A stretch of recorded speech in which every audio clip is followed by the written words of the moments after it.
During the summer of 1969, an Australian Special Air Service patrol spent 14 days positioned 150 meters from a Viet Cong bunker complex in the May Tao Mountains, observing enemy movements without detection. The 5 soldiers had not washed in 3 weeks. Their uniforms reeked of fermented fish sauce, deliberately applied to skin and equipment. Mud caked their faces and hands. Leeches fed on their legs while mosquitoes swarmed in clouds they endured without insect repellent.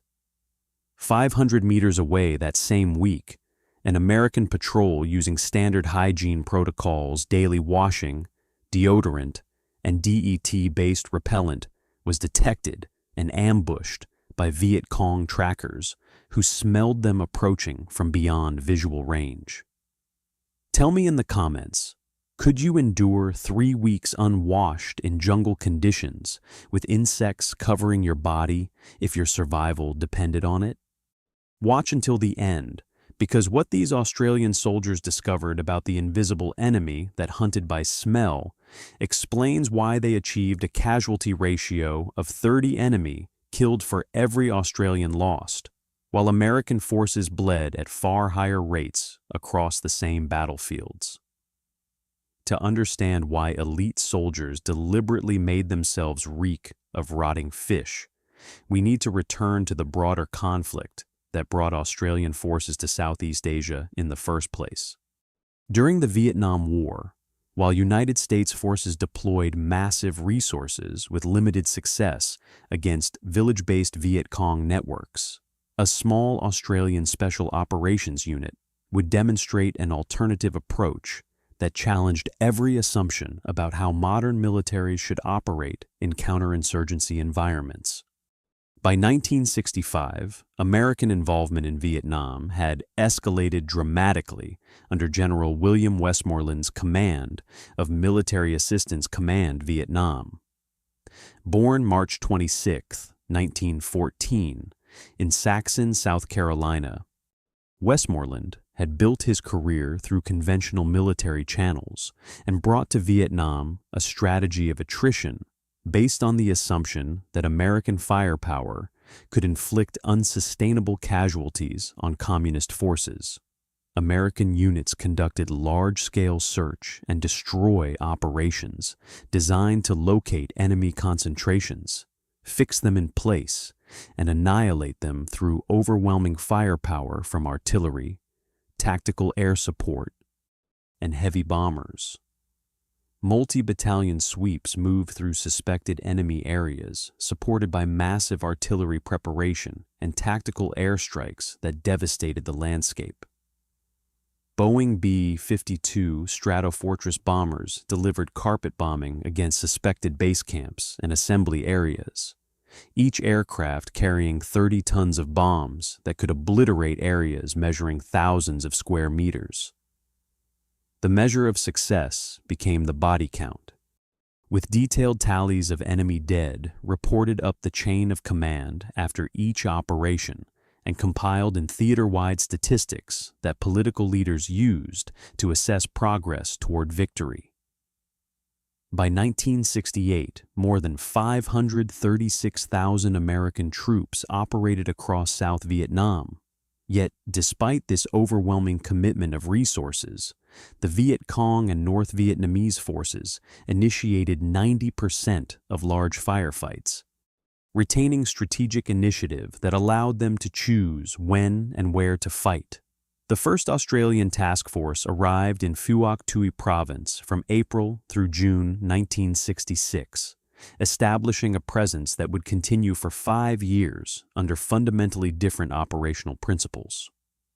Located southeast of Saigon, the province occupied strategic territory, controlling access routes linking the capital to coastal regions. The province covered approximately 1,000 square miles of varied terrain, including rubber plantations, rice paddies, jungle-covered mountains, and scattered villages. Unlike American units operating under Military Assistance Command Vietnam coordination, the Australians established an independent area of operations centered on a base at Nui Dat. This autonomy allowed development of tactical approaches distinct from the massive search and destroy sweeps characterizing American operations elsewhere in South Vietnam. Brigadier Oliver David Jackson commanded the task force during its establishment period from April 1966 through March 1967. Born in London in 1919, Jackson had graduated from the Royal Military College Duntroon in 1939 and served throughout the Second World War in the Middle East and New Guinea. By 1966, he was the only officer to have commanded all three original battalions of the Royal Australian Regiment. His experience included service in Korea from 1952 to 1953, and a posting as Australian military attaché in Washington from 1963 to 1965, providing him direct knowledge of American military culture and doctrine. Jackson brought to Vietnam an understanding of both conventional warfare and the irregular operations that would define the Australian approach to counterinsurgency in Phuoc Tuy Province. His command philosophy emphasized adaptation to local conditions over rigid adherence to established doctrine. A perspective shaped by experience in multiple theaters where imposing doctrinal templates, regardless of context, had proven counterproductive. The task force Jackson commanded numbered approximately 8,000 personnel at peak strength, making it a substantial force by Australian standards, though modest compared to American deployments elsewhere in Vietnam. 2 infantry battalions formed the core combat element, supported by artillery, armored personnel carriers, engineers, and logistics units. From December 1967 onward, a squadron of Centurion tanks reinforced the ground capability, providing heavy firepower and protection for infantry operations.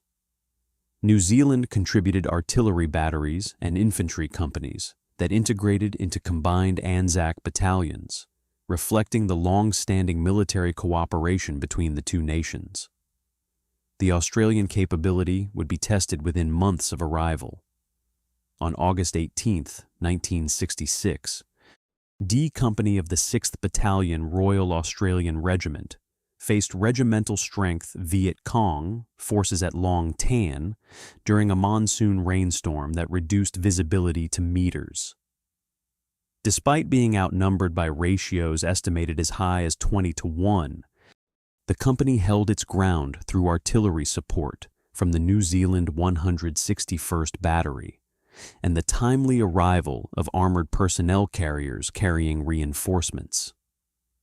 At least 245 Viet Cong bodies lay on the battlefield, according to the official count, though the actual casualty figure may have been higher as the enemy withdrew many dead and wounded during the night. 18 Australians had been killed and 24 wounded. The battle established Australian credibility and dominance over Phuoc Tuy Province, revealing both capability and the challenge ahead, controlling territory where the enemy operated with substantial freedom of movement unless detected and engaged on favorable terms.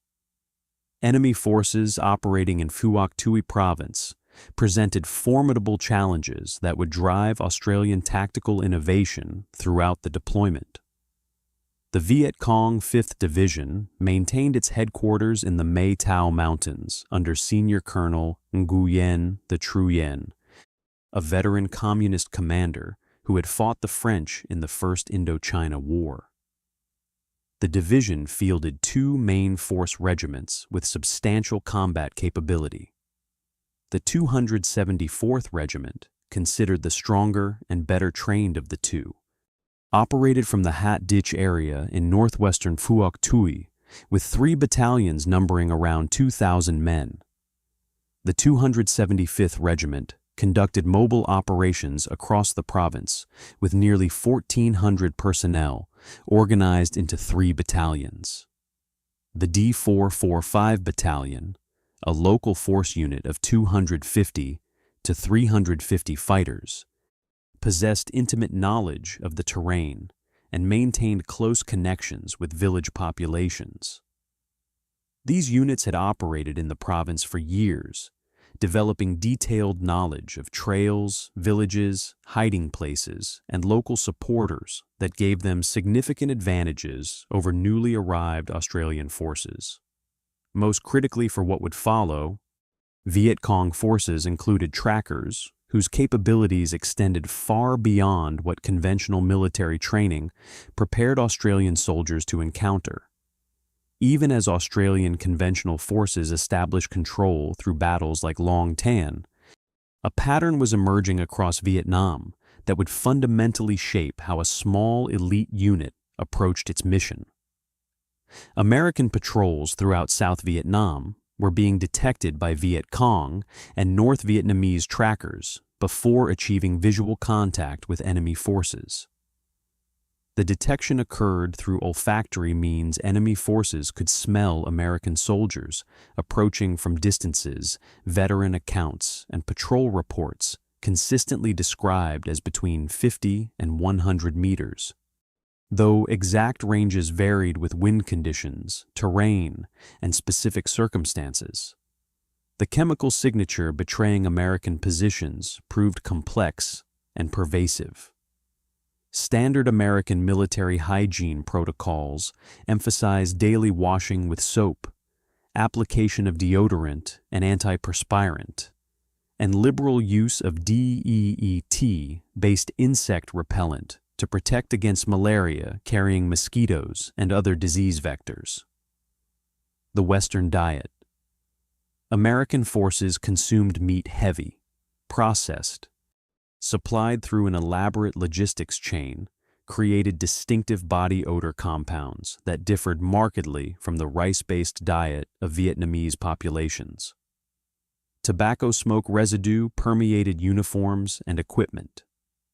Laundry detergent used to wash clothing left chemical scents that persisted for days. The combination created an olfactory signature distinctly foreign to the Vietnamese countryside, where the smell of nuoc mam, fermented fish sauce, used ubiquitously in local cooking, permeated villages, and where Western chemical scents were entirely absent from the natural environment. The tactical consequences of this vulnerability manifested in patrol after patrol ambushed before soldiers realized they had been detected. Viet Cong trackers, many of whom had learned their skills fighting the French from 1946 through 1954, could identify not merely that foreign soldiers were present, but could track individual patrols through jungle terrain by following scent trails invisible to Western observers lacking such training.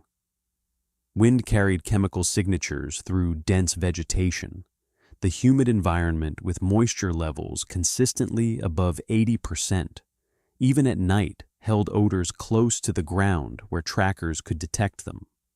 And vegetation itself concentrated smells as soldiers brushed against leaves and branches that retained chemical residues from their passage. For Viet Cong forces, the warning provided by olfactory detection allowed them to prepare ambush positions, establish escape routes, and engage on terms favorable to defenders who knew they faced approaching enemies long before visual contact occurred.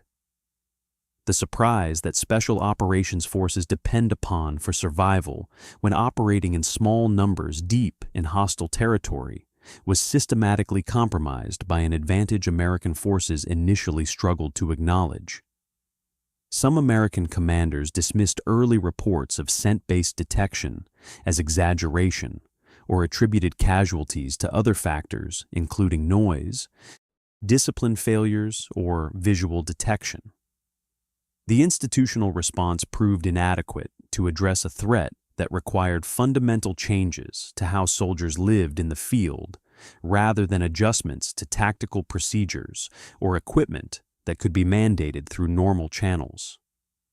Into this environment, came the Australian Special Air Service Regiment, a unit whose institutional memory and operational philosophy would prove particularly suited to recognizing and addressing the olfactory detection problem.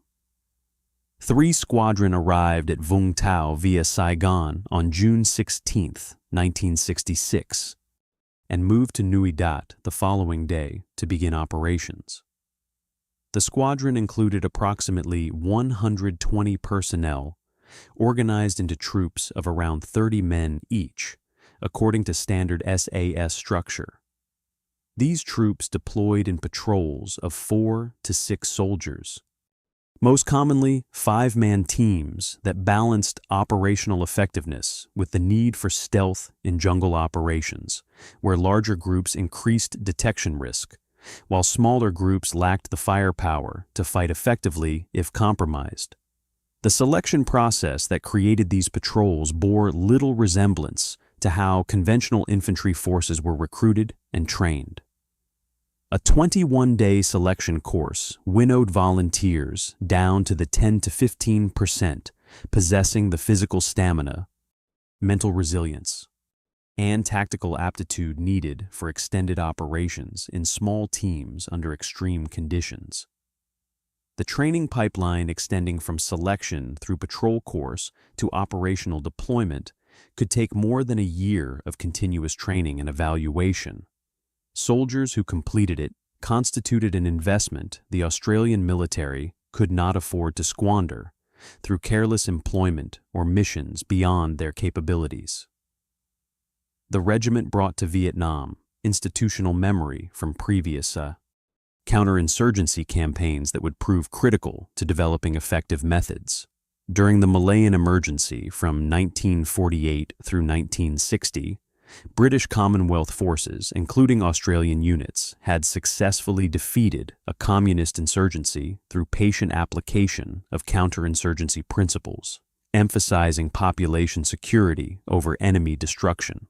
Australian soldiers had worked with indigenous trackers during those operations and in northern Australia, absorbing skills in reading ground sign, moving silently through dense vegetation, and maintaining awareness of the environment that went beyond standard infantry training provided to conventional forces. The Borneo confrontation from 1962 through 1966, which overlapped with the early Vietnam deployment, had further refined jungle warfare techniques through small unit long-range patrolling in terrain similar to what SAS soldiers would encounter in Vietnam. Officers who had served in Malaya and Borneo brought to Vietnam an understanding that effective counterinsurgency required adaptation to local conditions and learning from both indigenous allies and enemy capabilities, rather than imposing Western tactical templates regardless of their suitability to the operational environment. Each patrol carried heavy weapon loads, including M16 rifles, at least one M60 machine gun firing 7.62 millimeter ammunition, claymore mines containing 700 steel balls behind curved explosive charges, grenades for both fragmentation and smoke screening, and ammunition sufficient for extended operations lasting days or weeks. Communications equipment included PRC-64 and PRC-77 radios that allowed encrypted communication with task force headquarters at Nui Dat. The total load approached 40 to 50 kilograms per man, every ounce of which had to be carried on foot through terrain where helicopter resupply was often impossible without compromising patrol security. The patrols inserted by helicopter, often at treetop height to minimize exposure to enemy observation and fire, into areas where they would conduct reconnaissance for periods ranging from 7 to 21 days depending on mission requirements. The mission parameters emphasized intelligence gathering over direct action, with patrols instructed to observe and report enemy movements rather than engage unless engagement conditions strongly favored the patrol. The small size of these patrols meant that detection deep in enemy territory, particularly in areas like the May Tao Mountains beyond artillery support range from Nui Dat, would likely result in patrol annihilation as enemy forces concentrated against an isolated position that could not be reinforced quickly enough to prevent its being overrun. Early patrol experiences during the latter months of 1966 began to reveal concerns that would drive tactical innovation. Patrols operating using standard Australian Army hygiene protocols noticed that enemy forces sometimes seemed aware of Australian presence before visual contact occurred.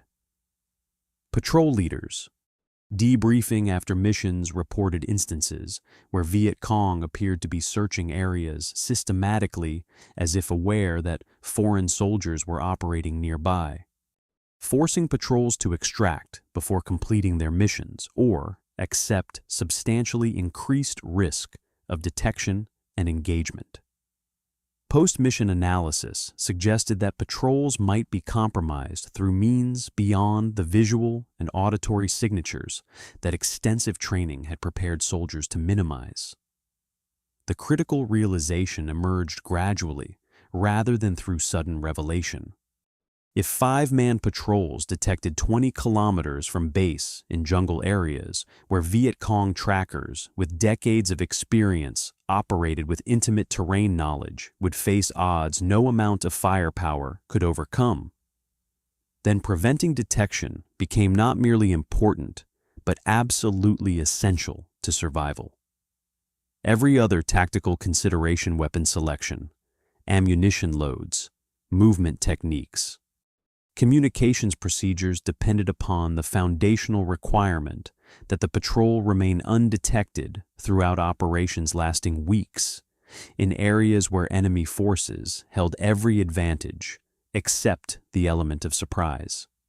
The solution began to emerge through the accumulated experience of soldiers who had learned from indigenous trackers half a world away during earlier campaigns.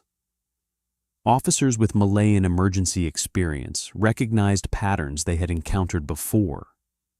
During operations in Malaya, British Commonwealth forces working with IBAN trackers from Borneo had learned fundamental lessons about operating in jungle environments against enemies who could detect foreign soldiers through means Western military training did not address.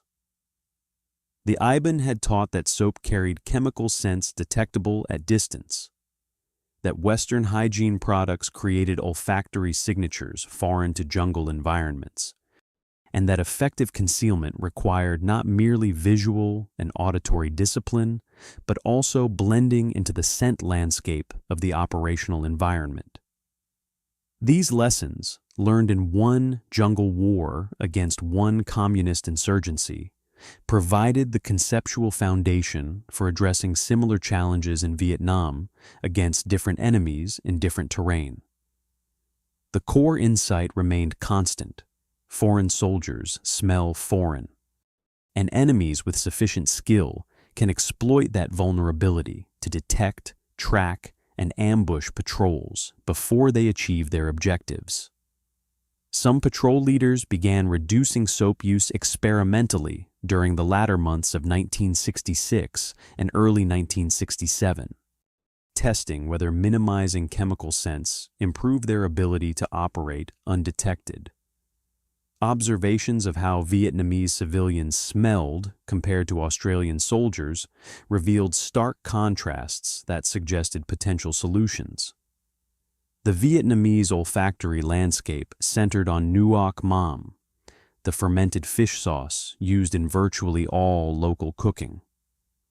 The condiment, produced by fermenting fish with salt in large containers over months, possessed an extremely pungent odor that Westerners typically found overwhelming on first exposure.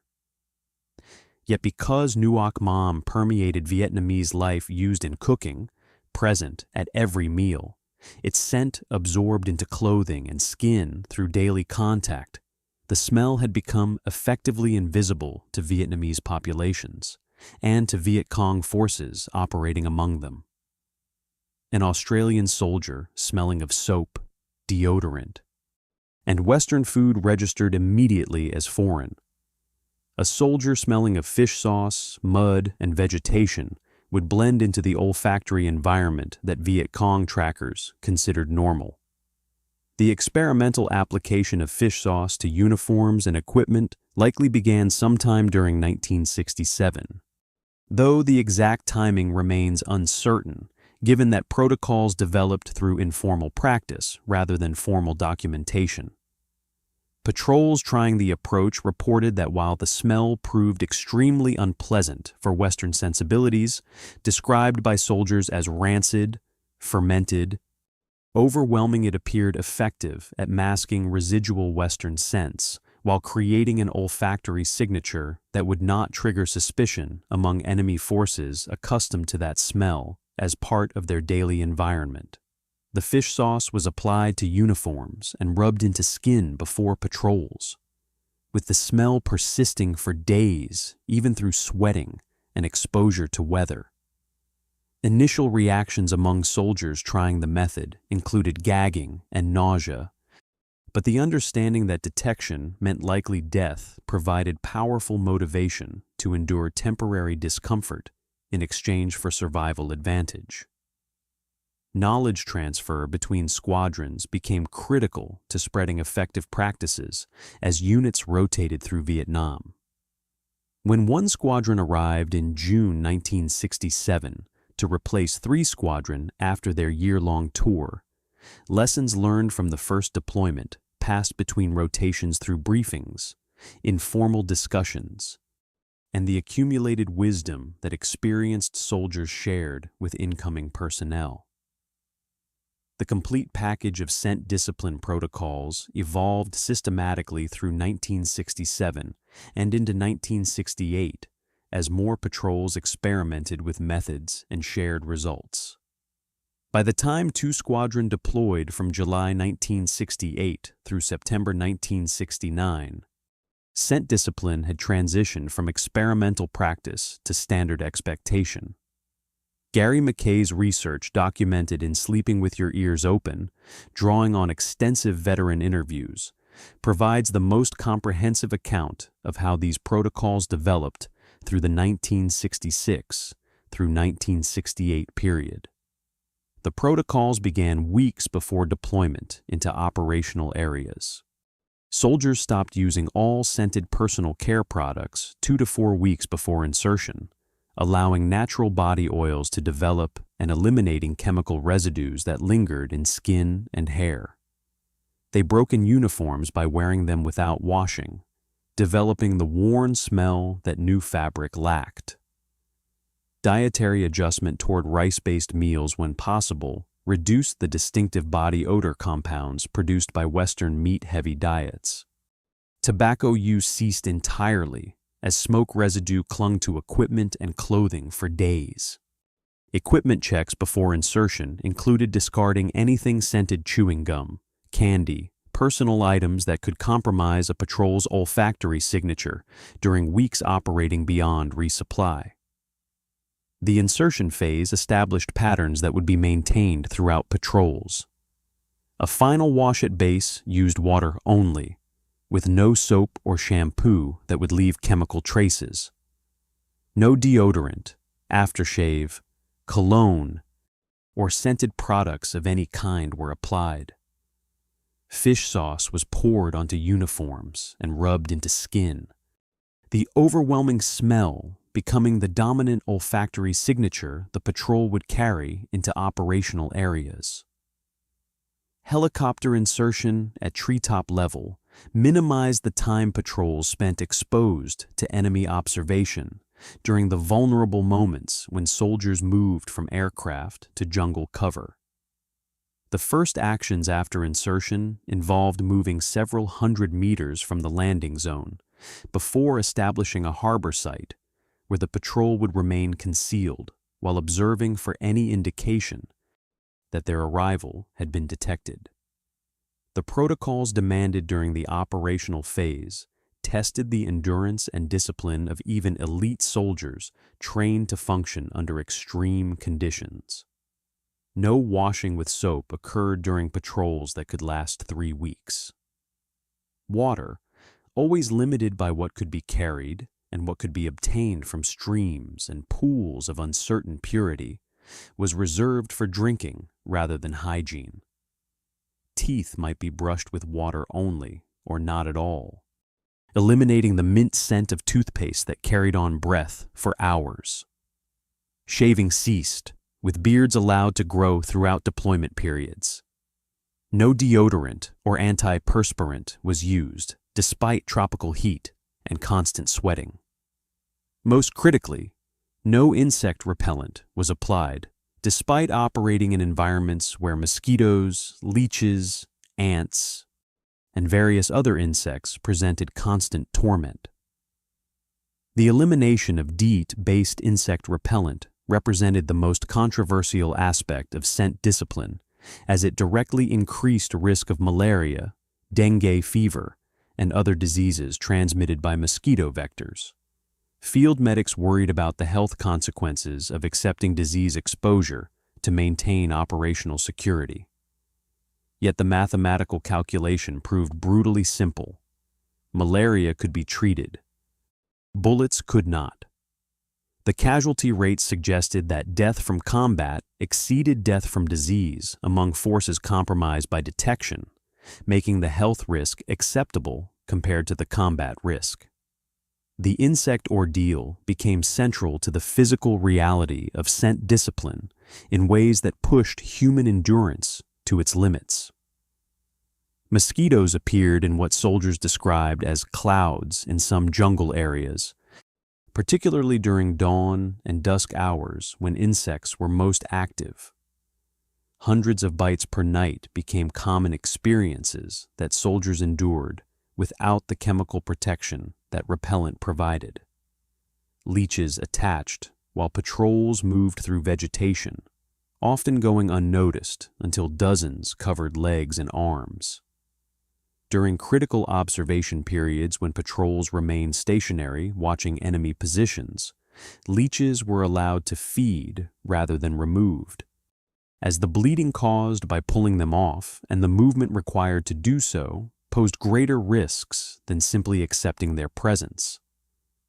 Removal occurred only after extraction, using salt or heat to make the parasites detach. Fire ants proved particularly painful, their stings creating burning sensations that lasted hours. Yet when ants established trails across prone soldiers, maintaining observation positions, the insects were endured without movement that might compromise concealment. The discipline required to remain motionless while insects crawled across skin and fed on blood-tested soldiers in ways that physical training and tactical exercises could not replicate. Veterans later described the experience as learning to separate mind from body, with consciousness focused on the mission, while physical sensations of discomfort became background noise that professional discipline taught them to ignore. Physical deterioration became inevitable and accepted during extended patrols. Uniforms developed complex odor profiles combining sweat, mud, vegetation, mildew, and the fermented fish smell that became progressively more pronounced as days passed. By the second or third week without washing, body odor reached what soldiers described as an equilibrium with the environment, where they no longer noticed their own smell after the first week of adjustment. The tropical environment added layers of challenge to tactical difficulties. Temperatures during daylight regularly reached the mid to high 30s Celsius, with full sun exposure in areas where a jungle canopy opened. Humidity remained constantly high, typically above 80% even at night, creating conditions where sweat never fully evaporated and everything remained perpetually damp. During the wet season from May through October, monsoon rains reduced visibility and turned ground to mud that made movement difficult and created constant discomfort, as soldiers lived in soaked uniforms that never dried. The combination of heat, humidity, and constant moisture created ideal conditions for bacterial and fungal growth that affected skin, equipment, and morale. Skin infections from prolonged unwashed state became nearly universal after extended patrols. Tropical ulcers developed from minor cuts and abrasions that would not heal in humid conditions, growing into infected wounds requiring medical treatment after extraction. Fungal infections established themselves between toes, in groin areas, and in armpits where skin remained constantly moist. Rashes from mud camouflage applied daily irritated skin, already compromised by insect bites and lack of hygiene.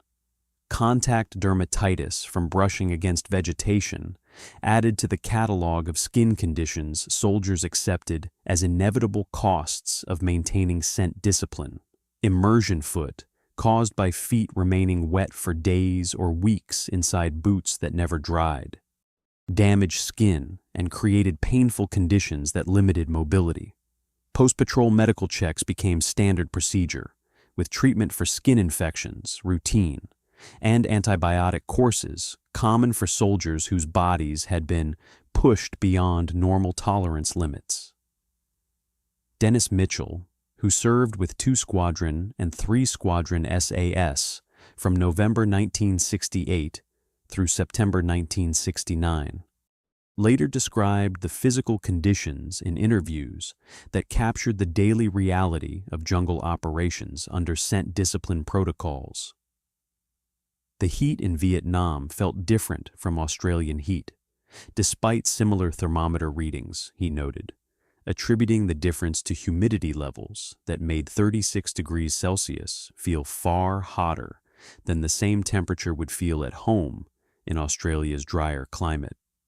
The tent soldiers lived in at Nui Dat between patrols had deteriorated badly by his second tour, many rotting in the damp climate and providing inadequate protection from monsoon rains that could last for hours. The squadron spent much of its time patrolling around the base and making contact with enemy forces because interdicting enemy movements represented a major SAS function requiring constant patrol activity rather than the static defensive posture that characterized some conventional units. When Mitchell returned to Australia at the end of his tour, only 36 hours separated his involvement in a hot extraction under fire from landing in Sydney and returning to civilian life. The psychological adjustment to peaceful surroundings after such experiences turned out surreal and difficult, creating cognitive dissonance that many veterans found challenging to process, even years after returning home. The psychological aspects of scent discipline extended beyond physical discomfort into territory where Western cultural norms about cleanliness and personal hygiene collided with operational necessity. Professional soldiers whose training had emphasized discipline and military bearing found themselves deliberately violating deeply ingrained standards about acceptable appearance and hygiene. The feeling of being degraded or reduced to animal-like states conflicted with self-image as elite warriors representing the highest standards of military professionalism. Some soldiers struggled throughout their deployments with the tension between physical state and professional identity, though none expressed these concerns publicly during operations when unit cohesion and mission focus remained paramount. Coping mechanisms developed through experience and shared suffering. Soldiers rationalized their condition through brutal calculation. Enduring filth meant staying alive, while maintaining Western hygiene standards meant detection and likely death. Shared misery bonded patrol members in ways that created relationships lasting long after they returned to civilian life. Unit cohesion forged through weeks of enduring identical conditions, together, produced trust and mutual dependence that conventional training exercises could not replicate. Mental discipline required to maintain scent discipline, protocols proved as demanding as physical endurance. Resisting the urge to wash when water was available required constant conscious effort, particularly during the wet season when rain provided abundant opportunity to clean away accumulated filth. Accepting insect bites without reaction, without the instinctive movement to swat or scratch, demanded focus that had to be sustained for hours during critical observation periods. Maintaining professional standards while living in conditions that violated every Western norm about acceptable hygiene required separating temporary operational necessities from permanent identity. Some soldiers described the experience as their mind detaching from their body, with consciousness focused on mission requirements, while physical sensations became information to be noted and filed away, rather than stimuli demanding immediate response. The ability to maintain this psychological separation for weeks at a time, then return to normal function after extraction, demonstrated the resilience that rigorous selection and training had developed, but that could only be tested under actual operational conditions. The validation for accepting such extreme conditions came through operational results that demonstrated scent discipline achieved its intended purpose. Where American patrols had struggled with detection before visual contact, Australian patrols operated undetected at close range from enemy positions for weeks at a time. The close-range observation that scent discipline enabled proved critical for intelligence gathering, as patrols could observe enemy base camps and movements in detail impossible from the greater distances that conventional reconnaissance doctrine considered safe operating ranges. Extended observation periods became feasible when patrols could maintain positions for weeks rather than hours, building pattern analysis of enemy activities through repeated observations that revealed routines, command relationships, and operational procedures valuable for targeting decisions. The intelligence quality improvement was dramatic and measurable through the increasingly precise information Australian commanders received about enemy dispositions, strengths, and intentions in Phuoc Tuy Province. Enemy forces adapted their operations in response to Australian pressure, but proved unable to counter the stealth that scent discipline enabled. The Viet Cong came to call Australian SAS soldiers Ma Rung, phantoms of the jungle, a nickname that reflected both respect for their effectiveness and fear of an enemy who could not be detected through the tracking methods that had proven successful against American forces. Captured documents reportedly reference the difficulty Viet Cong units experienced trying to locate Australian patrols operating in areas where enemy intelligence networks indicated foreign soldiers were present. Prisoners interrogated after capture expressed frustration with their inability to find patrols they knew were observing their positions, but could not track through the ground sign and scent trails that normally revealed enemy movements. The psychological warfare value of this reputation proved substantial, as enemy forces wasted resources searching for patrols they could not locate, and operated under constant awareness that unseen observers might be reporting their activities to Australian commanders preparing operations based on the intelligence received. Chris Roberts, who served with 3 Squadron during its second tour from September 1969 through October 1970, experienced the operational reality of what scent discipline made possible during an action that demonstrated both its effectiveness and its limitations.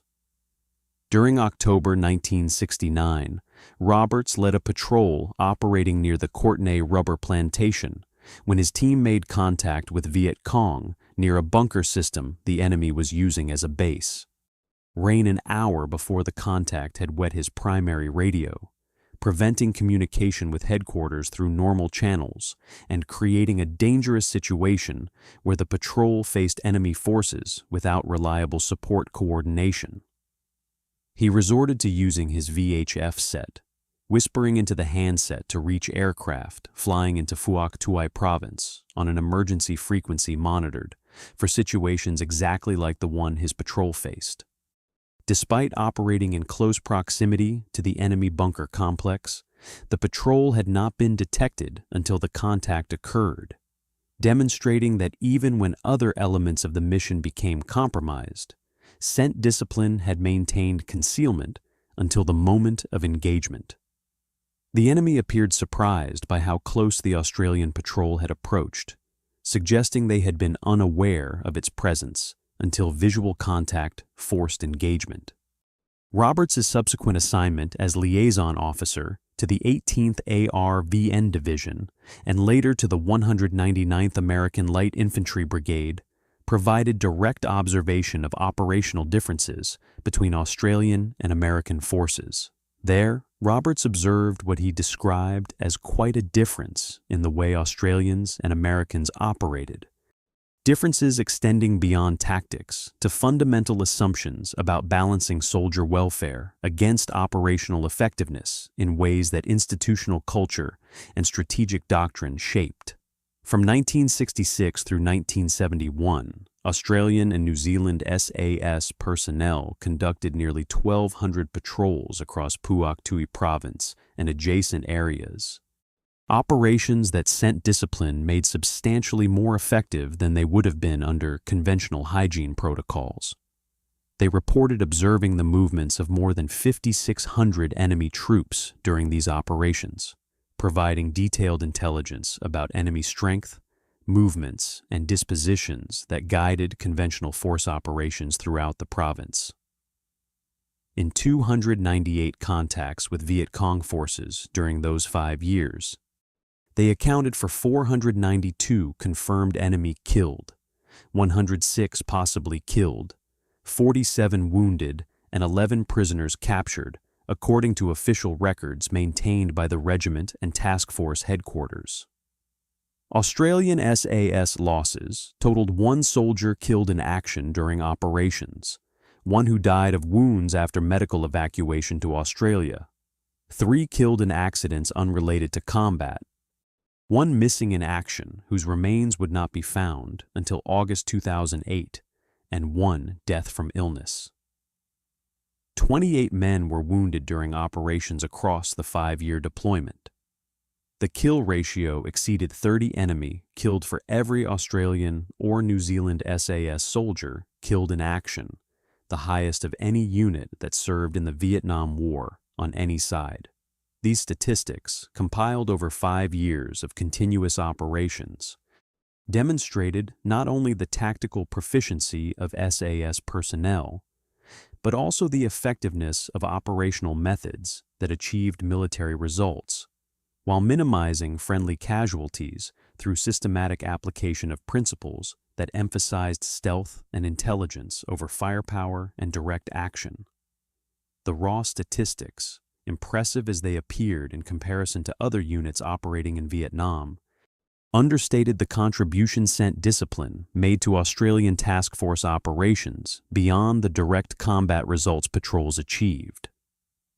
The intelligence gathered during weeks of undetected observation provided commanders information needed to position conventional infantry units where they would intercept enemy movements, making infantry operations far more effective than random sweeps through areas where enemy forces might or might not be present.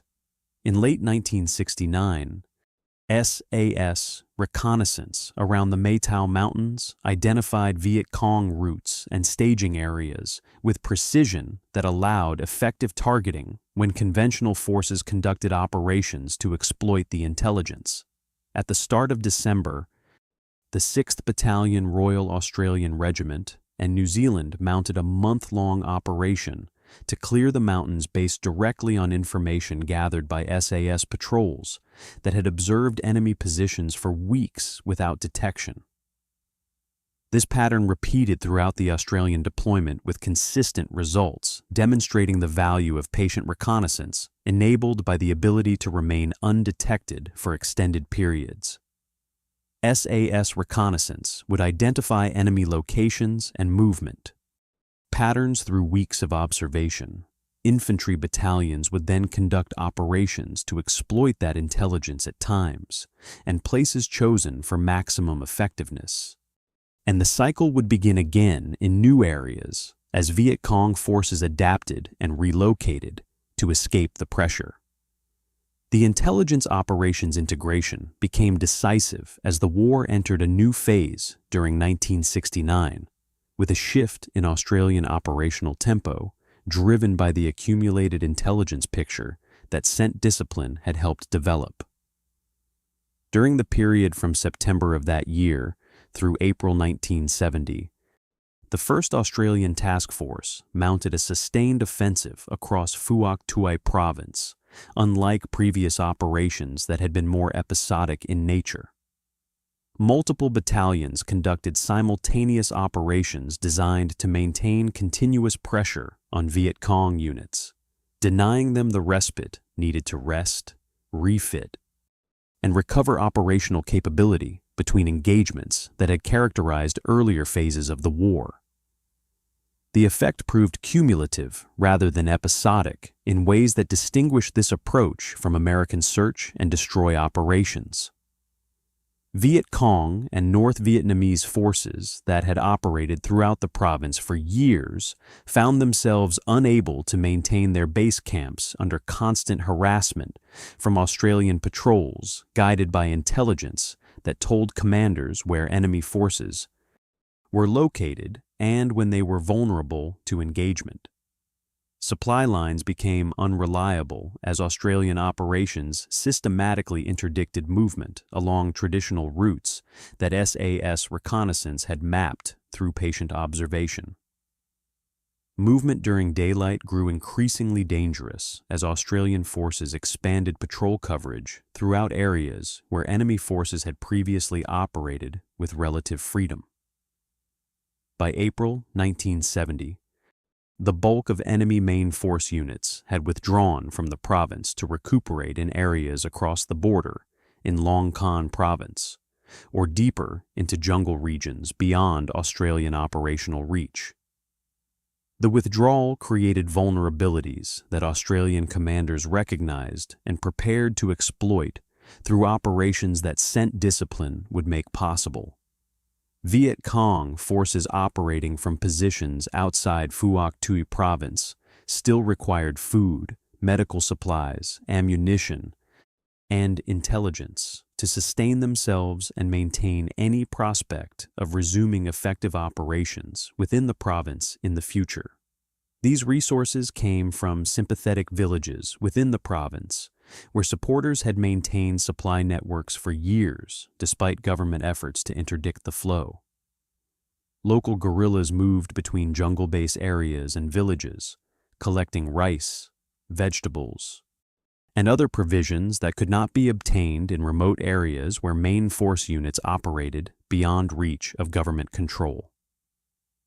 The pattern had sustained Viet Cong operations since the early 1960s, when the insurgency began in South Vietnam with support from Hanoi. The movement typically occurred at night when darkness provided concealment from observation, with guerrillas infiltrating toward villages in the evening, spending hours collecting supplies and gathering intelligence from sympathizers, then withdrawing before dawn to return to concealed positions in jungle areas where they cached the supplies for later distribution to main force units. The system worked because villages sympathetic to the Viet Cong willingly provided supplies despite government pressure, and because guerrillas knew trails and timing that normally allowed movement without detection by government forces lacking the persistence and intelligence to effectively interdict the supply network. The sustained Australian offensive of late 1969 and early 1970 disrupted this system in ways that created opportunities for different operational approaches.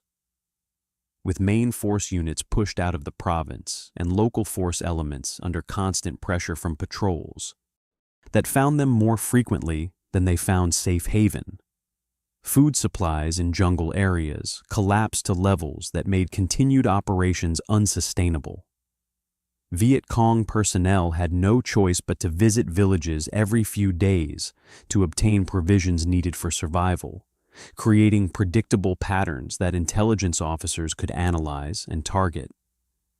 Guerrillas would infiltrate toward villages in the evening, following routes they had used for years, enter under cover of darkness to collect supplies and rest with sympathizers, then withdraw before dawn to return to positions in areas nominally beyond government control.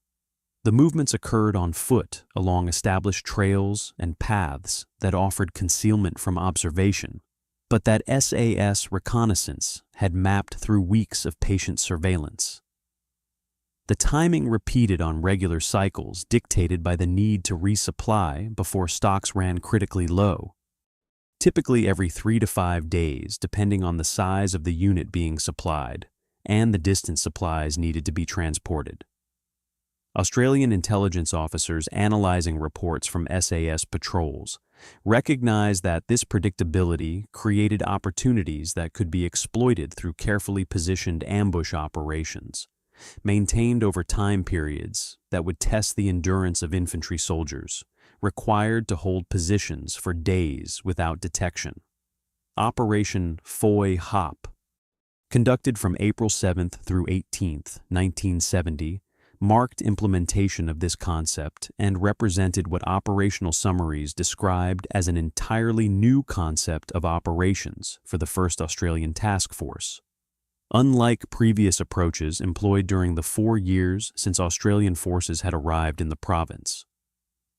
The objective, stated explicitly in operation orders distributed to participating units, was to deny the enemy access into villages rather than to maximize enemy casualties through large engagements that would destroy substantial numbers of guerrillas in single actions.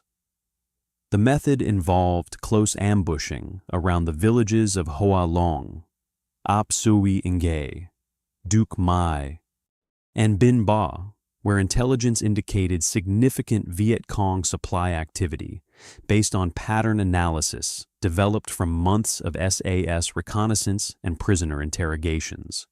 Infantry companies from the 8th Battalion Royal Australian Regiment established positions on approaches to these villages and maintained them continuously throughout the operation, rather than conducting brief sweeps that would allow enemy forces to resume activity after Australian forces departed.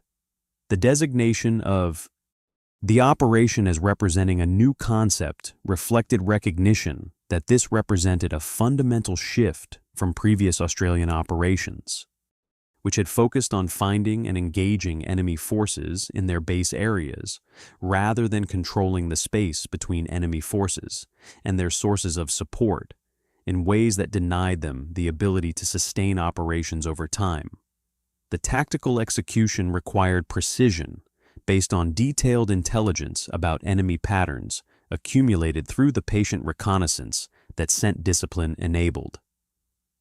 SAS patrols had conducted reconnaissance to identify routes Viet Cong used to approach villages, observing for days to map movement patterns with enough detail to predict where enemy supply parties would move and when they would be most vulnerable to ambush. They observed movement patterns over extended periods, noting the times when traffic peaked and the directions from which guerrillas approached different villages based on the locations of the jungle base areas they were supplying. Research into ambush patterns conducted after the war documented that enemy activity peaked at around 8 o'clock in the evening as Viet Cong patrols entered villages to begin supply collection, with a secondary peak in the pre-dawn hours between 4 and 5 in the morning as they departed to return to jungle areas before daylight exposure made movement along trails vulnerable to observation and engagement. The timing reflected both tactical reality, that movement in darkness provided concealment, and practical necessity, that guerrillas needed several hours in villages to collect supplies, rest, and gather intelligence from contacts before returning to jungle positions, before daylight made their movements visible to Australian patrols or aircraft. Platoons and sections, units ranging from 8 to 35 men, depending on the tactical situation and terrain, occupied positions within 2.5 kilometers of target villages along routes that intelligence indicated enemy supply parties would use, based on the accumulated pattern analysis. Soldiers occupied covered positions along likely approach routes, usually trails or paths, that provided concealed movement through countryside, and were therefore preferred by enemy forces, who understood that movement across open ground invited detection. Fields of fire were cleared quietly during hours of darkness to allow unobstructed shooting, when enemy forces entered the kill zone without revealing ambush positions through obvious vegetation clearing that enemy reconnaissance might detect during daylight hours.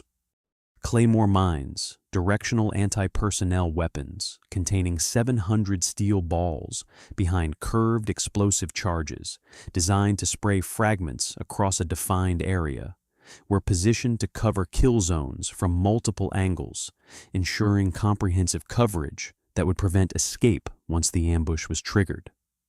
One or more soldiers carried the M60 machine gun that would provide the initial burst of fire to trigger the ambush and signal other weapons to open fire in coordinated volleys. Others positioned themselves to prevent escape from kill zones and to respond to any attempt by enemy forces to fight through ambush positions rather than flee. Though doctrine emphasized that properly executed ambushes would inflict maximum casualties in the first seconds of contact before enemy forces could take cover or return effective fire. The waiting could last hours or days without contact, testing soldier discipline and endurance in ways that training exercises approximated but could not fully replicate, given the knowledge that actual enemy forces would eventually appear, and that mistakes in positioning or discipline would cost lives. Soldiers remained in position throughout the night, maintaining noise discipline that prohibited talking above whispers and required extreme care in any movement that might compromise positions. Enemy reconnaissance might detect through sound or disturbance of vegetation. The tropical environment added its own challenges to tactical difficulties of ambush operations conducted under scent discipline protocols. Temperatures during the day regularly reach the mid to high 30s Celsius, with full sun exposure in areas where vegetation provided incomplete cover. Humidity remained constantly high, typically above 80% even at night, creating conditions where sweat accumulated continuously and bodies never dried, despite remaining motionless for hours. During the wet season, from May through October, monsoon rains reduced visibility and turned ground to mud that made movement difficult and created constant discomfort as soldiers maintained positions in soaked uniforms while enduring insects that swarmed more actively in wet conditions. The physical demands of maintaining ambush positions night after night tested endurance and discipline of infantry soldiers who had to remain alert and ready to engage despite exhaustion, discomfort, and tedium of long waits that often produced no contact, despite intelligence suggesting enemy presence in the area. The scent discipline that made these sustained ambush operations possible required the same protocols SAS patrols employed during reconnaissance missions. Infantry soldiers occupied ambush positions, applied mud camouflage and fish sauce to uniforms, avoided fires that would produce smoke detectable at distance, and endured mosquitoes without repellent that would create chemical signatures. Enemy forces might detect if wind direction carried scents toward approaching supply parties. The positioning took wind direction into account when possible, with ambushes established where prevailing winds would carry any residual scent away from likely enemy approach routes rather than toward them. The discipline extended to bodily functions, with soldiers urinating and defecating in place when necessary rather than leaving positions, then carefully burying waste to prevent odor or visible disturbance that might alert enemy forces conducting their own reconnaissance before committing supply parties to routes where ambushes might be positioned. The comprehensive nature of the concealment visual, auditory, and olfactory created conditions where enemy supply parties walked into kill zones, unaware that dozens of Australian soldiers occupied positions within meters of the trails they traveled. On August 12, 1970, 8 platoon of C Company established an ambush position near Hoa Long village, based on intelligence about enemy movement patterns accumulated through weeks of observation and prisoner interrogations that had refined understanding of when and how supply parties accessed the village. An enemy party departing Hoa Long after collecting supplies walked into the kill zone in the early morning hours, as intelligence had predicted they would, based on the pattern of previous movements. 9 Viet Cong were killed and 5 captured in the engagement that lasted only minutes from the moment the ambush was triggered until the last enemy soldier was killed or surrendered.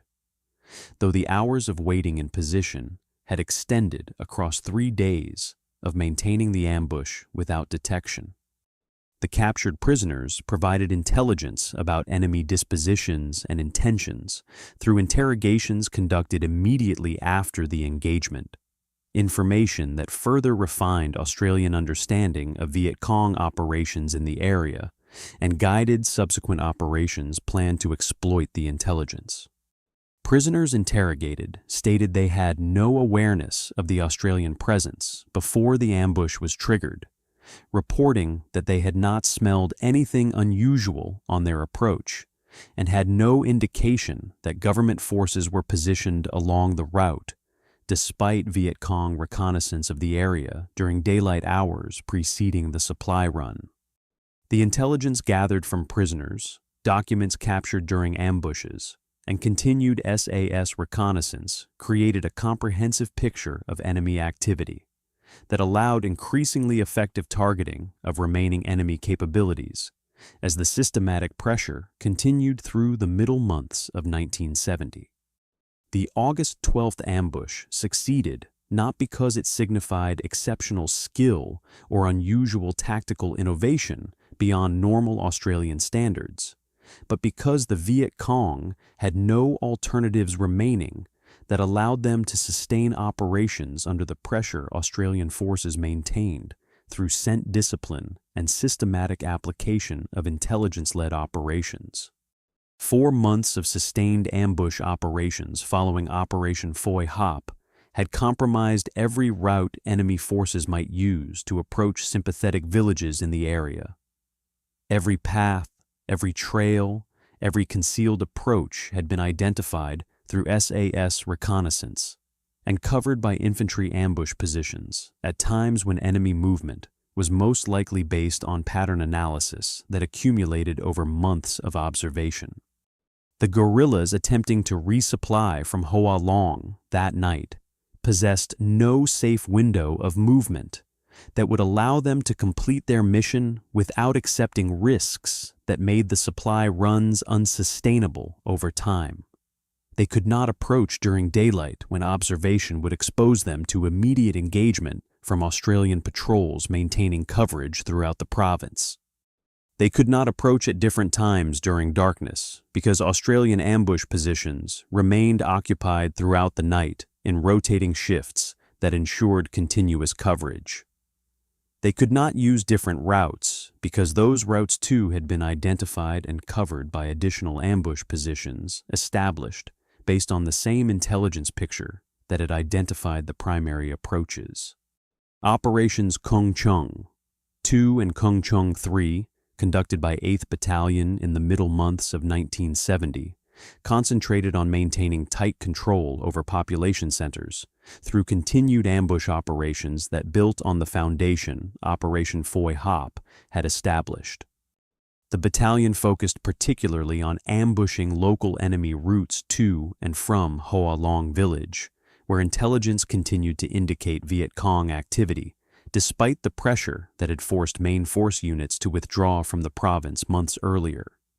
The systematic nature of the Australian operations had progressively eliminated every option Viet Cong forces had previously relied upon to sustain their forces in the province through village support networks that had operated effectively for years before Australian arrival.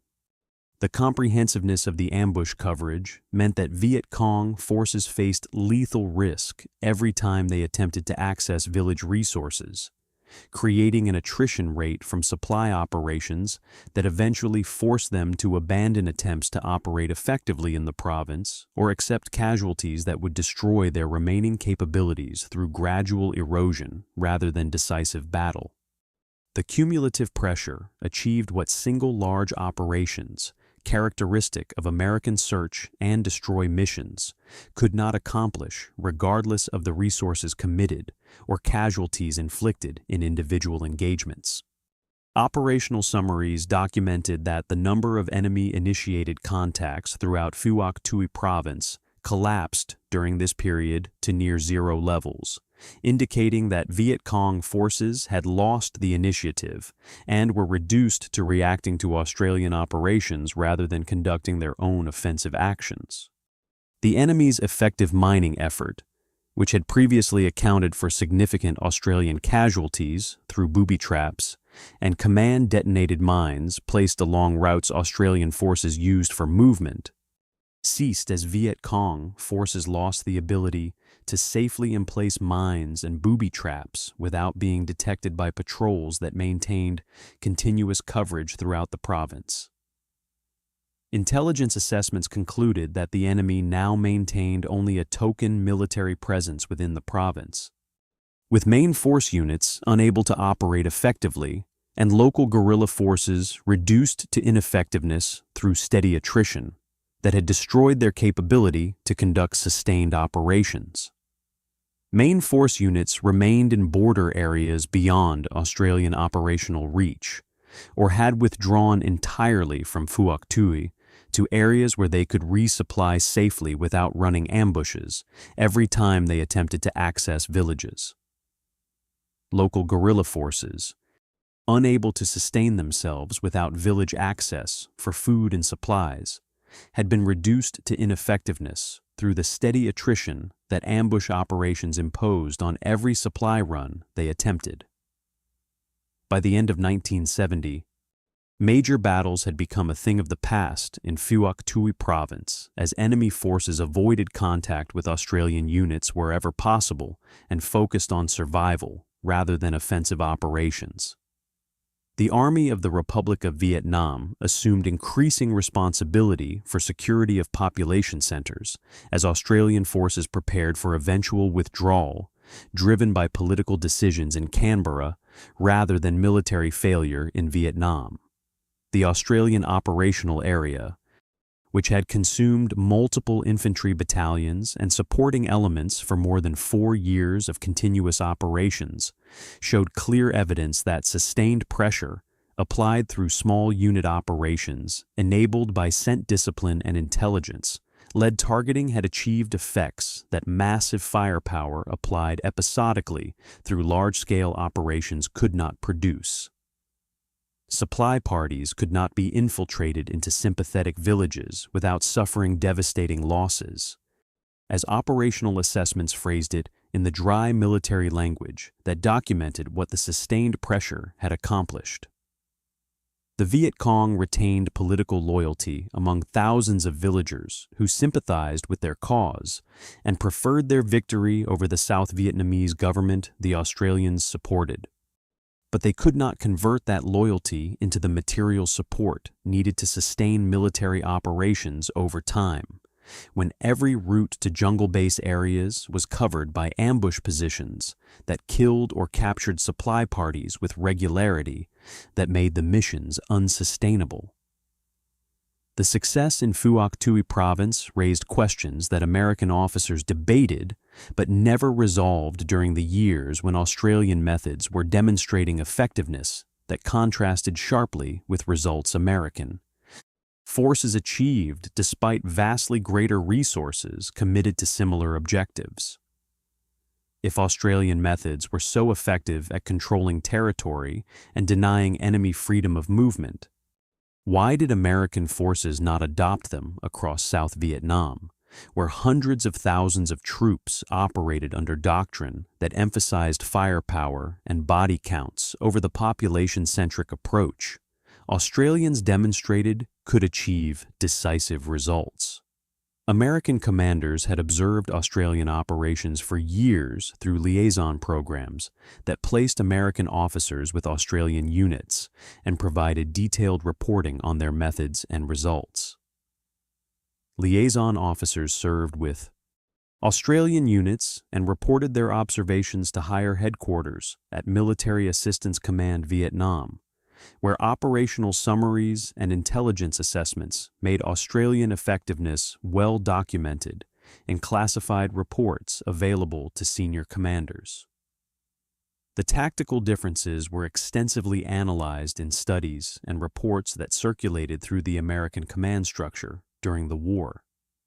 Yet, the American approach remained fundamentally unchanged throughout the period of major American involvement in Vietnam, despite evidence that different methods might prove more effective in achieving the counterinsurgency objectives both nations nominally shared. The scale of operations each nation conducted and the resources available for different approaches explained part of why American adoption proved impossible regardless of how effective Australian methods appeared in the limited area where they were employed. The 1st Australian Task Force could concentrate its entire effort on a single province measuring roughly 1,000 square miles, where approximately 8,000 Australian and New Zealand personnel operated in an area they could traverse in hours by vehicle or helicopter. This concentration allowed the density of coverage needed for sustained ambush operations and population control that created the comprehensive surveillance network required for the intelligence-led approach to succeed. American forces, by contrast, faced responsibility for security across all of South Vietnam outside the capital region, and a few other areas held by Allied forces, encompassing tens of thousands of square miles, where population centers were scattered and terrain varied dramatically across regions that would have required entirely different tactical approaches to secure effectively. With more than 536,000 troops deployed at the peak in 1968 and 1969, American commanders confronted a fundamentally different operational problem, requiring different solutions than those Australians employed in their single province. Spreading forces to maintain the density of coverage Australians achieved in Phuoc Tuy Province across the entire country would have required force levels far beyond what even American mobilization could sustain politically or economically, given domestic opposition to the war that grew stronger as casualties mounted and decisive.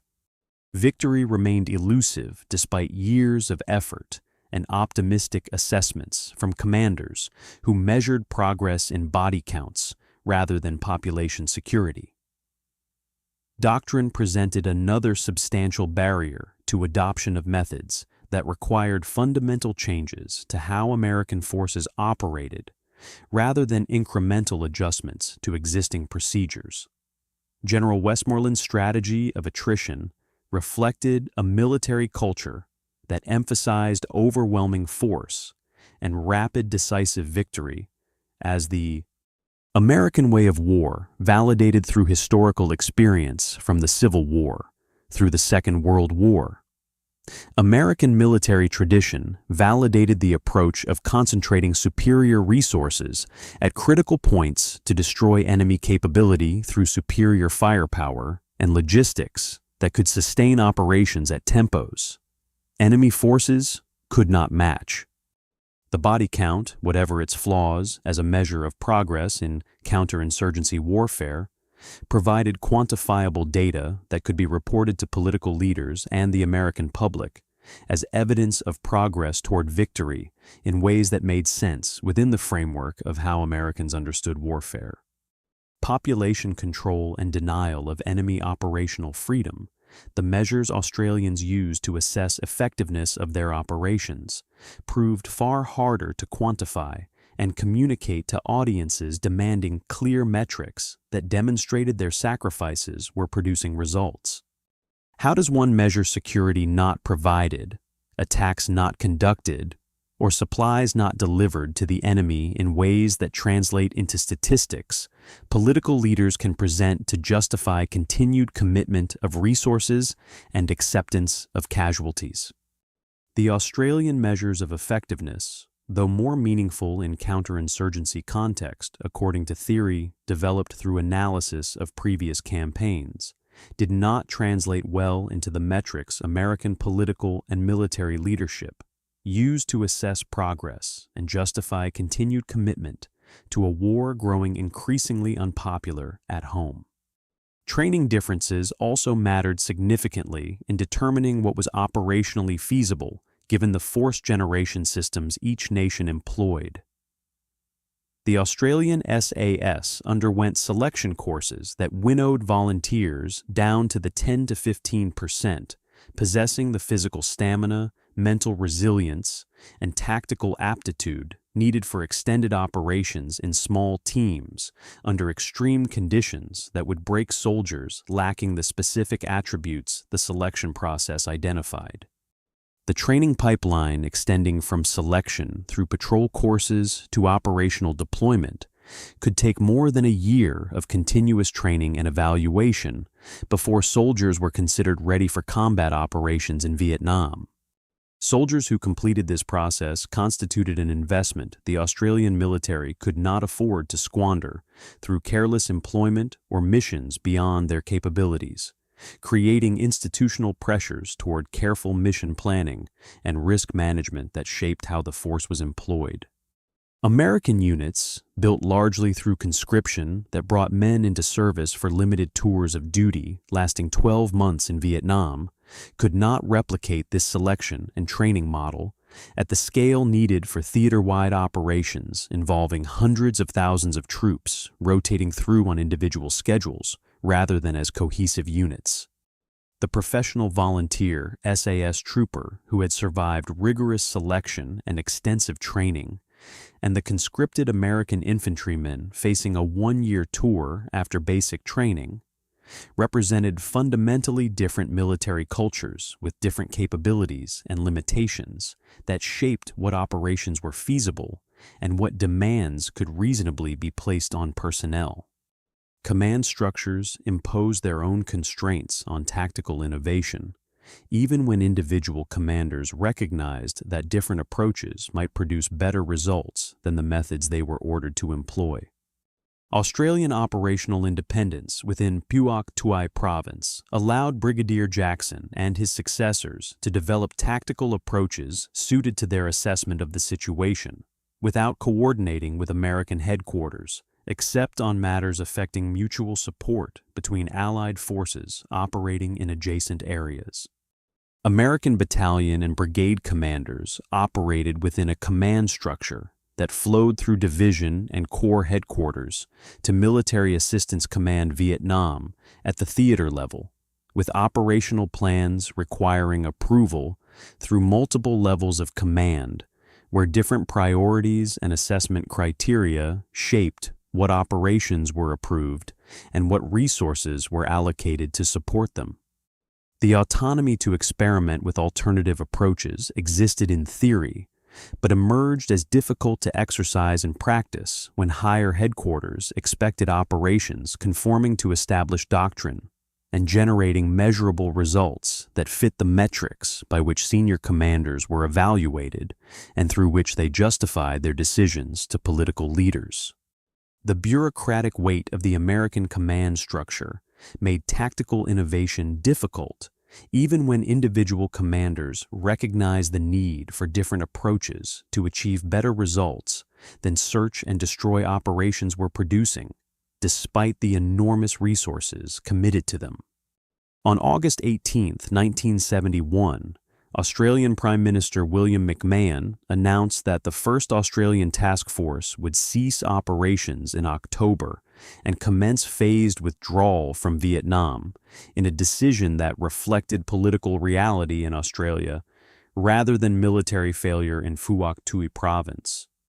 Public support for the war had eroded steadily since the Tet Offensive of January 1968, demonstrated that decisive victory remained elusive despite years of combat operations and optimistic official assessments that had promised progress toward objectives that seemed no closer to achievement after years of sacrifice.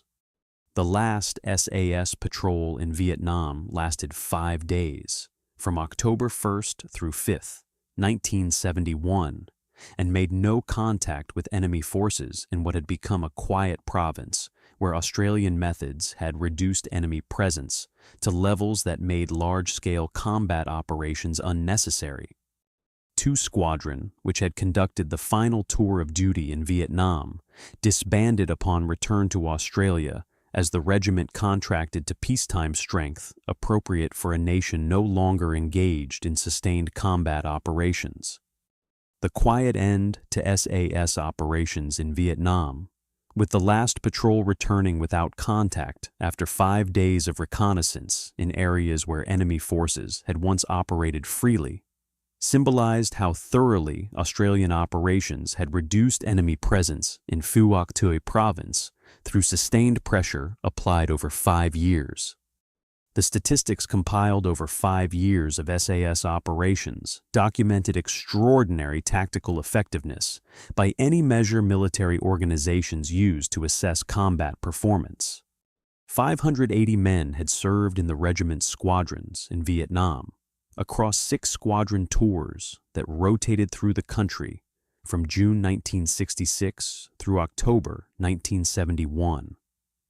They had conducted nearly 1,200 patrols covering the length and breadth of Phuoc Tuy Province and extending into adjacent provinces when operations required reconnaissance of areas where enemy forces operated beyond the boundaries of Australian responsibility.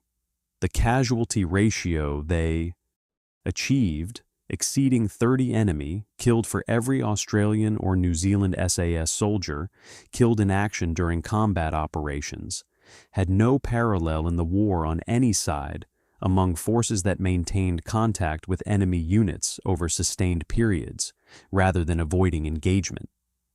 Yet when the Australians withdrew in October 1971, the Army of the Republic of Vietnam proved unable to maintain the control that sustained Australian pressure had established over the previous 5 years through continuous operations that denied enemy forces the operational freedom needed to sustain effective military operations.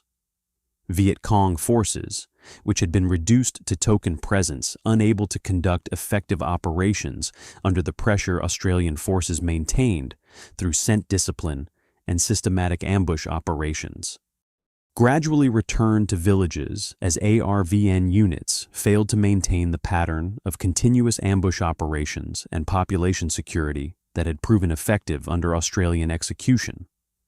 But that required levels of discipline, training, and operational tempo that ARVN forces could not sustain without the external support that withdrawal removed.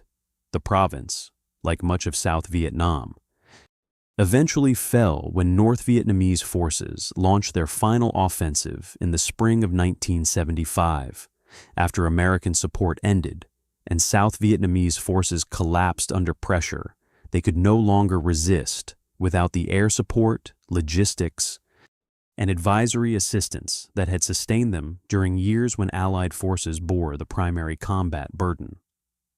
The inability of South Vietnamese forces to sustain what Australian forces had achieved revealed fundamental limits of military success that could not be transferred to indigenous forces lacking the training, leadership, institutional culture, and motivation that had characterized Australian operations throughout the deployment. The contrast between tactical success and strategic failure illustrated fundamental limits that purely military solutions faced in Vietnam, regardless of how effectively those solutions were implemented at the tactical level. The Australians had demonstrated conclusively what was possible when professional forces applied counterinsurgency principles through sustained operations in a defined area with clear objectives supported by operational independence that allowed commanders to adapt methods to circumstances rather than conforming to theater-wide directives. They had separated the population from guerrilla forces through continuous presence that interdicted supply networks, denied the enemy freedom of movement through systematic patrol coverage, guided by intelligence that told commanders where enemies were located and when they were vulnerable, and achieved decisive control over their province through patient application of sound tactics executed by professional soldiers whose selection and training prepared them for the demands operations imposed. None of this prevented the ultimate collapse when political will to continue the war evaporated in both Australia and the United States, and American support ended, leaving South Vietnamese forces to face an enemy that had survived years of combat and remained committed to objectives the South Vietnamese government could not match through appeals to nationalism or promises of prosperity under continued division of the country. The village networks that had been severed through years of effort, the supply routes that had been interdicted through continuous ambush operations enabled by scent discipline that made detection impossible, the operational freedom that had been denied through comprehensive surveillance that tracked enemy movements and positioned forces to interdict them, all reverted when sustained pressure ceased and enemy forces returned to areas they had temporarily abandoned under pressure they could avoid once that pressure was removed. Military success created conditions for political solution, but could not create the political solution itself when the South Vietnamese government lacked the legitimacy and capability to sustain security without external support that could not be provided indefinitely given domestic political constraints in nations whose publics demanded withdrawal after years of combat that produced tactical victories without strategic resolution.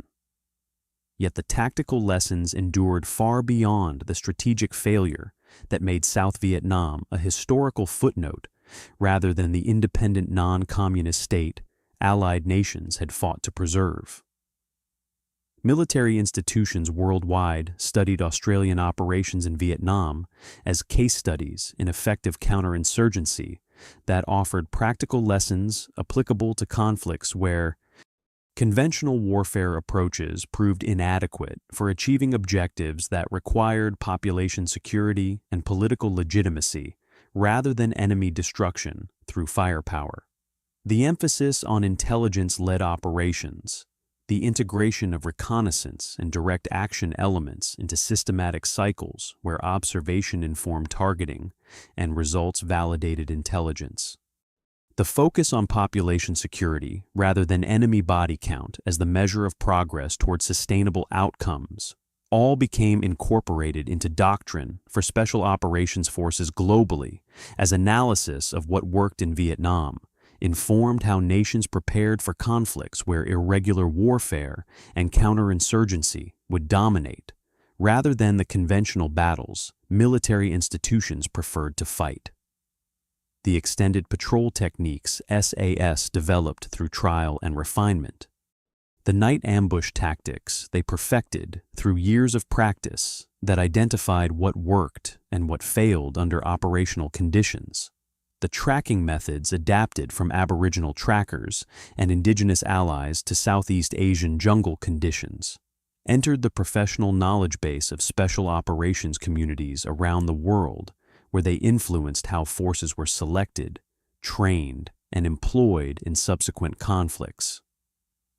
Modern counterinsurgency doctrine, developed through analysis of conflicts in Iraq, Afghanistan, and elsewhere during the decades after Vietnam, reflects principles that Australian forces applied in Phuoc Tuy Province and validated through sustained operations that demonstrated their effectiveness when properly implemented by forces with appropriate capabilities, Small unit reconnaissance teams operating for extended periods without resupply trace operational lineage directly to SAS patrol procedures developed in Vietnam and refined over years of operations that identified what distinguished successful reconnaissance from failed missions, that compromised patrols or produced intelligence of insufficient quality to justify risks accepted. The intelligence operations cycle of reconnaissance, identifying enemy patterns, followed by precision targeting of critical nodes that disrupted enemy capabilities, appears throughout contemporary counterinsurgency operations in multiple theaters where forces apply lessons extracted from historical campaigns, including the Australian experience in Vietnam. Night operations, once considered exceptionally difficult and therefore conducted sparingly by most forces that preferred operating during daylight, when visibility aided coordination and reduced risks of friendly fire incidents, became standard across special operations forces, partly because the Australians demonstrated what properly trained troops could accomplish when darkness provided operational advantage rather than obstacle to effective action that training and discipline could overcome. The integration of special operations forces with conventional units, with reconnaissance elements providing intelligence that guides the employment of larger forces whose operations exploit information that small patrols gather through patient observation, follows the model Australian forces perfected in Vietnam through patient development of effective procedures that coordinated efforts across different force types.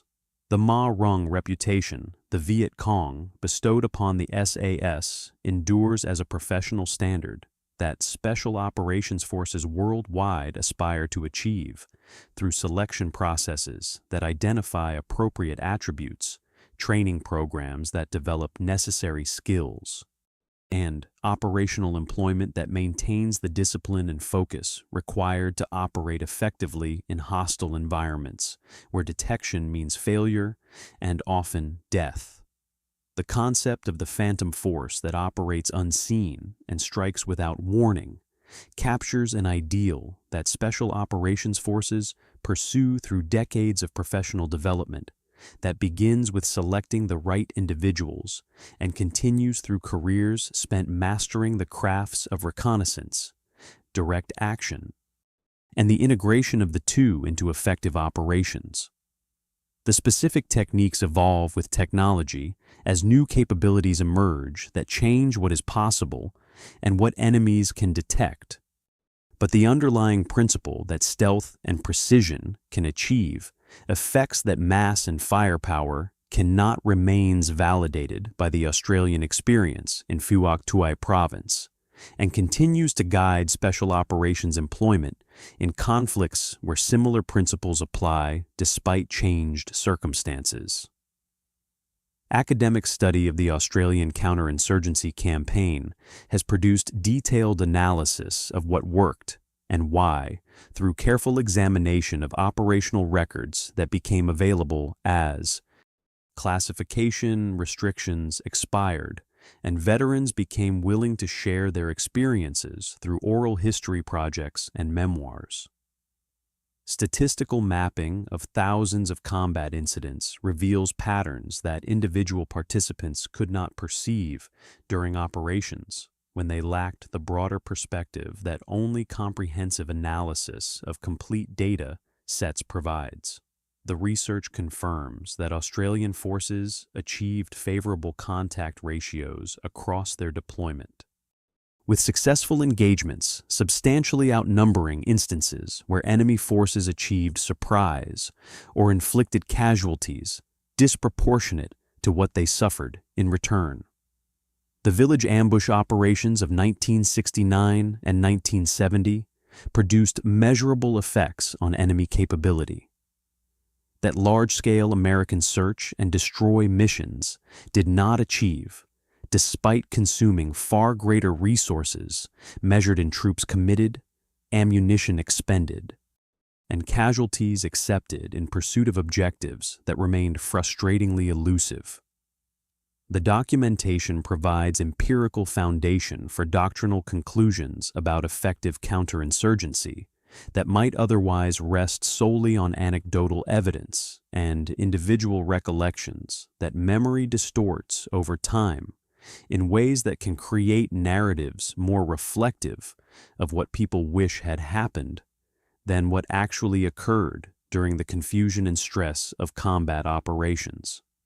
The long-term influence extends beyond military institutions to broader understanding of what armed forces can and cannot accomplish in insurgent environments where political factors dominate, and military force provides tools that create conditions but cannot impose solutions when underlying political realities do not support the outcomes military operations are intended to produce.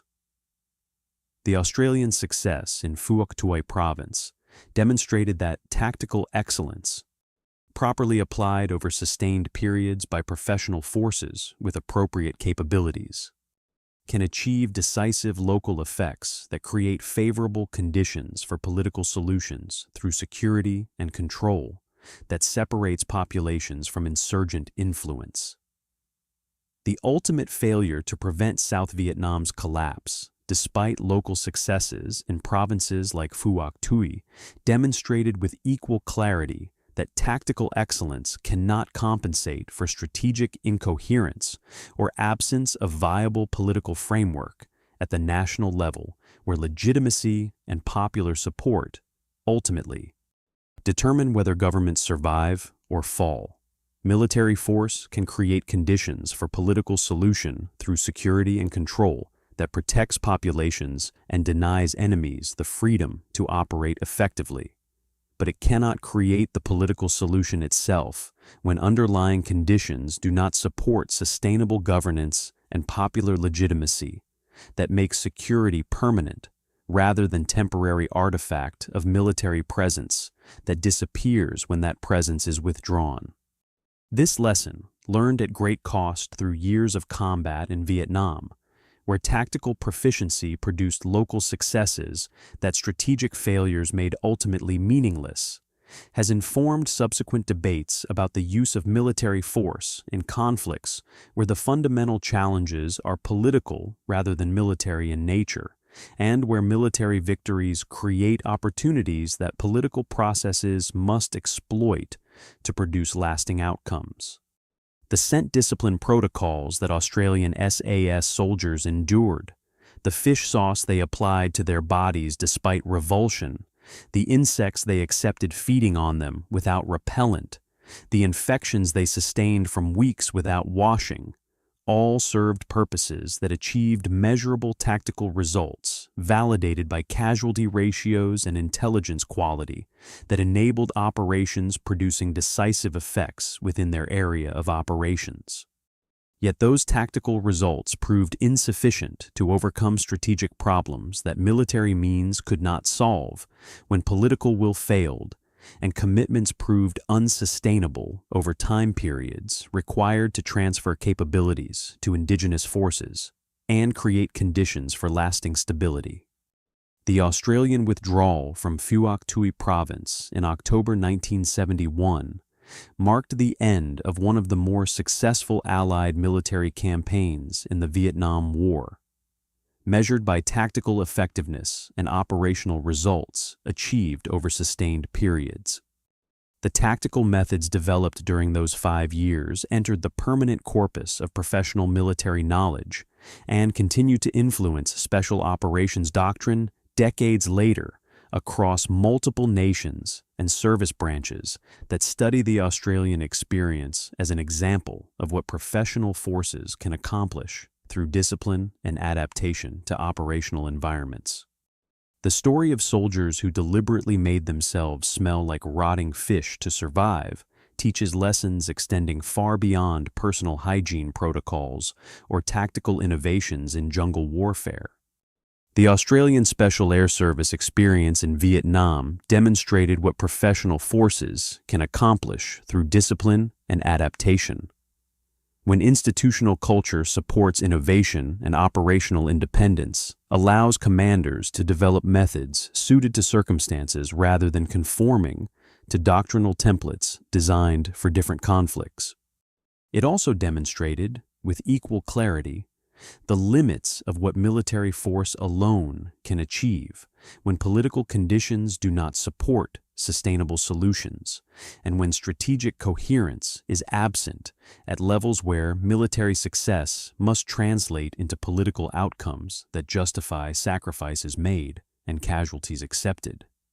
From 1966 through 1971, 580 men served in SAS squadrons in Vietnam, conducting nearly 1,200 patrols that observed more than 5,600 enemy troops and accounted for 492 confirmed enemy, killed while losing only 5 soldiers to enemy action in combat operations.